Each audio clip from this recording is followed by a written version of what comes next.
जहां एक पल पहले शादी की खुशियों से गांव गूंज रहा था, वहीं अगले ही पल चीख मुकार और आग की लपटों ने सब कुछ खामोश कर दिया। शिवहर जिले के फतेहपुर थाना क्षेत्र के कहतरवा गांव में बुधवार को सुरेश शाह की बेटी की शादी की मौके पर गैस सिलेंडर विस्फोट हो गया, जिसे शादी का पूरा पंडाल, घर और तमाम तैयारियां जलकर खाक हो गई। शादी से पहले ऐसा मंजर किसी ने नहीं देखा था। गांव वालों की आंखों में डर और आंसू साफ झलक रहे थे। 1 मई को तरियानी छपरा से बारात आने वाली थी, रिश्तेदार पहुंच चुके थे, खाना बन रहा था और पंडाल सज चुका था। तभी एक जोरदार धमाका हुआ और आग तेजी से फैल गई। आग इतनी भयानक थी कि मिनटों में फर्नीचर, कपड़े, खाद्य सामग्री, बर्तन और घर का अन्य सामान जलकर खाक हो गया। अग्निशमन विभाग की गाड़ियां मौके पर पहुंची, लेकिन जब तक आग पर काबू पाया जाता तब तक लाखों का नुकसान हो चुका था। लोग जान बचाने खेतों की ओर दौड़े। धमाके और आग से मौके पर अफरा तफरी मच गई। महिलाएं, बच्चे और बुजुर्ग जान बचाने को इधर उधर भागते रहे। वहीं कुछ ने खेतों में जाकर अपनी पनाह ली और शादी की सारी खुशियां चंद मिनटों में ही मातम में बदल गई। हालांकि हालात सामान्य होने के बाद परिजनों ने साहस दिखाते हुए सीमित संसाधनों के बीच कम संख्या में बारातियों की उपस्थिति में शादी संपन्न करवाई। घटना की जानकारी मिलते ही फतेहपुर थाना अध्यक्ष कोमल रानी मौके पर पहुंची। पुलिस ने घटना स्थल की घेराबंदी कर जांच शुरू की। प्रारंभिक तौर पर गैस सिलेंडर ब्लास्ट को हादसे की वजह माना गया है। ग्रामीणों और पीड़ित परिवार ने सरकार से उचित मुआवजे और सहायता की मांग की है। तो जब घटना हुआ तो यहाँ पर मौजूद थे? हम मौजूद थे। क्या नाम हुआ? सुरेंद्र शाह। कैसे घटना हुआ है? वो सिलेंडर फट गया। सिलेंडर फट गया। माहौल था ऐसे बहुत तबाही तो हो ही गया। जब फट गया तो सारा हो नहीं गया। पूरा सब सामान में आग लगा। कितने का क्षति हुआ होगा? क्षति तो कम से कम 30 लाख के ऊपर का है। हाँ, 30 लाख के ऊपर का क्षति। हाँ। सिलेंडर जैसे फटा ना, हाँ, तो ये सब और मुझाने में लगा, मुझाने नहीं मुझाया तो घर में लग गया। घर में लगने के बाद में पूरा छितरा गया। उसके बाद में एक सिलेंडर फटा ना, पूरा एकदम आदमी भागा दौड़ करने लगा, तो सब पूरा एकदम तहस नहस हो गया। किसी को कोई नुकसान नहीं हुआ? नुकसान है, सब भागा सब दो। बाद में शादी का जो मरवा है इनके घर पे बनाया गया था। हाँ, शादी संपन्न हो गई। अच्छा अच्छा। कितने की क्षति हुई अनुमान था? 30-35 लाख के ऊपर होगा। ऊपर है, नीचे नहीं है। पूर्वी चंपारण जिले के केसरिया थाना क्षेत्र से एक हैरान कर देने वाला मामला सामने आया है। यहां एक युवक ने कर्ज से परेशान होकर लूट का झूठा केस दर्ज करवाया, लेकिन पुलिस की सतर्कता ने न सिर्फ सच्चाई उजागर की बल्कि एक परिवार को भी बड़ी अनहोनी से बचा लिया। 30 अप्रैल को रोहित गिरी नामक युवक ने केसरिया थाने में शिकायत दर्ज करवाई कि बाइक सवार बदमाशों ने उससे 2 लाख रुपए लूट लिए, लेकिन जांच में कुछ और ही सामने आया।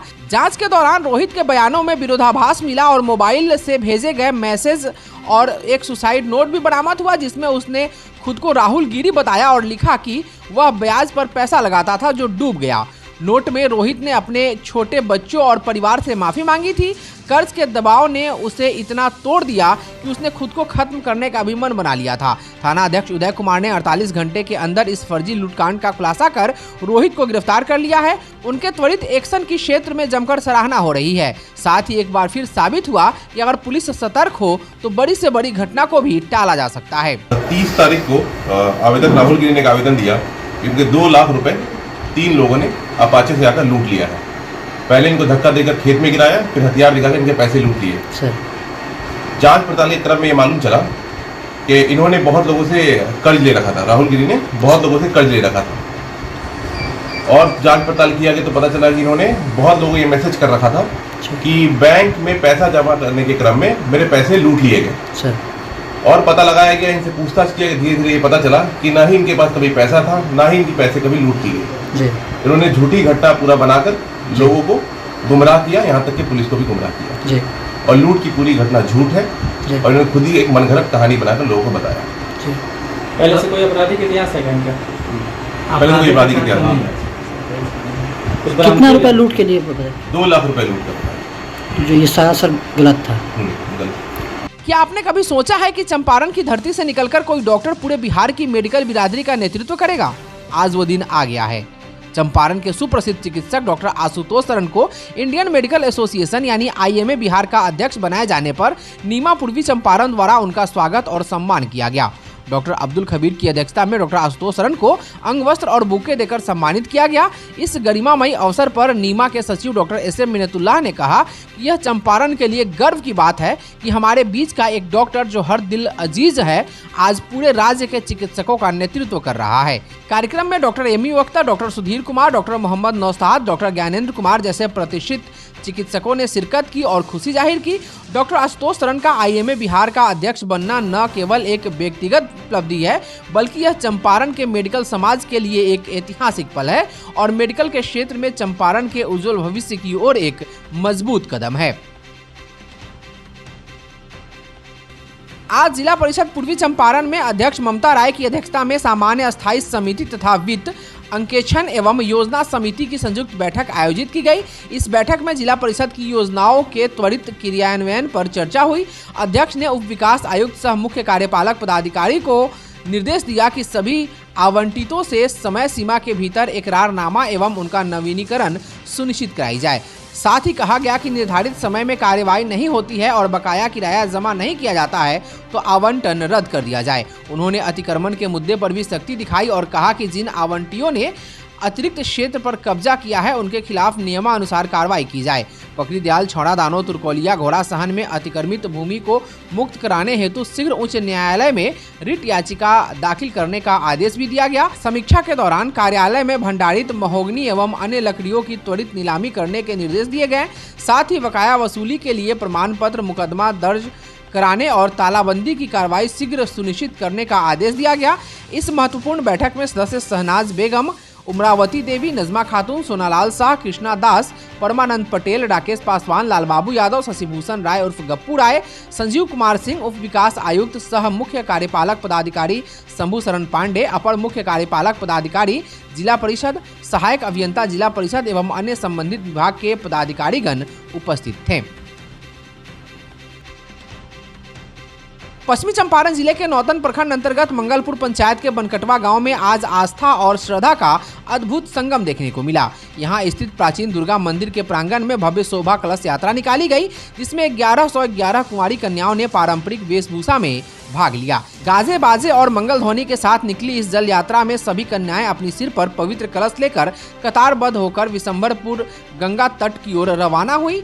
गंगा तट पर ब्राह्मणों द्वारा वैदिक मंत्रोच्चारण के बीच इन कुंवारी कन्याओं ने जल भरकर शिव शक्ति महायज्ञ के लिए कलश स्थापना की। इस पावन अवसर पर नौतन थाना की ओर से सुरक्षा के कड़े इंतजाम किए गए थे। कुंवारी कन्याओं की सुरक्षा सुनिश्चित करने के लिए पुरुष और महिला गार्डों की व्यवस्था की गई थी। स्थानीय ग्रामीण महिलाएं भी सेवा भाव में जुटी रही और कन्याओं के पैर धोते हुए उन्हें जल यात्रा में सहयोग प्रदान करती नजर आई। शिव शक्ति महायज्ञ के अध्यक्ष सुभाष आर्य ने बताया कि 11 दिवसीय यह महायज्ञ 2 मई 2025 से विधिवत रूप से शुरू हो रहा है। महायज्ञ के दौरान धार्मिक कार्यक्रमों के साथ साथ मनोरंजन की भी पूरी व्यवस्था की गई है। मेले में बड़े बड़े झूले, मौत का कुआं, ब्रेक डांस, रामलीला, रासलीला आदि आयोजन श्रद्धालुओं और दर्शकों को आकर्षित करेगा। कार्यक्रम के सफल संचालन में यज्ञकर्ता उपाध्यक्ष सुबोध कुमार तिवारी, संयोजक धर्मवीर सिंह, संस्थापक दीनानाथ प्रसाद, पंडित दीपू पाठक, मुखिया राजेंद्र सिंह, अरविंद कुमार और निहाल कुमार सहित अनेक गणमान्य लोग उपस्थित रहे। सबसे खास बात यह है कि इस महायज्ञ में अयोध्या की अंतर्राष्ट्रीय रामलीला पार्टी भी अपनी विशेष प्रस्तुति देगी, जो धार्मिक वातावरण को और भी दिव्य बनाएगी। नौतन थाना के एसआई कमलेश भगत की निगरानी में कुंवारी कन्याओं द्वारा जल भरवाया गया, जिससे आयोजन में अनुशासन और सुरक्षा का बेहतरीन उदाहरण देखने को मिला। बनकटवा में महायज्ञ का आयोजन किया गया है। इसी के सिलसिले में आज पहला दिन है तो जल यात्रा में आए हैं, कलश यात्रा हुआ है। अभी जल भरी हो रहा है, पूजा पाठ यहाँ पे हो रहा है। संख्या तो ज़्यादा है, इसमें लड़कियों और महिलाओं की संख्या ज़्यादा है। इसके साथ साथ सब लोग यज्ञ का जो कमेटी के लोग हैं वो सभी साथ में हैं, सब लोग सहयोग कर रहे हैं। इस महायज्ञ का उद्देश्य है कि सनातन का विस्तार हो, सनातन का प्रचार हो, लोगों में सद्भावना हो, आपस में लोग मिलजुल करके रहें और अपने धर्म को प्रचार प्रसार में लगे रहें। यही हमारा उद्देश्य। खेल तमाशा आया हुआ है, जैसे मान लेते हैं हिलोरवा है, रामलीला है, प्रवचन है, ऐसे ऐसे कुछ और भी खेल तमाशा है। महायज्ञ का उद्देश्य है जन कल्याण। जी, शिव शक्ति महायज्ञ जन कल्याण के लिए किया जाता है। इसका उद्देश्य है कि हमारे क्षेत्र में, हमारे नगर में उन्नति तरक्की का मार्ग प्रशस्त हो, सभी लोग खुशहाली से रहें और इस क्षेत्र में अन्न हो, सुख समृद्धि उत्पन्न रहे। यज्ञ हो रहा है मंगलपुर पंचायत, मंगलपुर गुदरिया पंचायत के बनकटवा ग्राम में हो रहा है। एक देवी स्थान है, उसी स्थान पे यह यज्ञ हो रहा है। 11 दिवसीय यज्ञ है। आज यज्ञ का प्रथम दिवस है। आज हम सब जल यात्रा के लिए गंगा तट पर आए हैं जल भरने के लिए।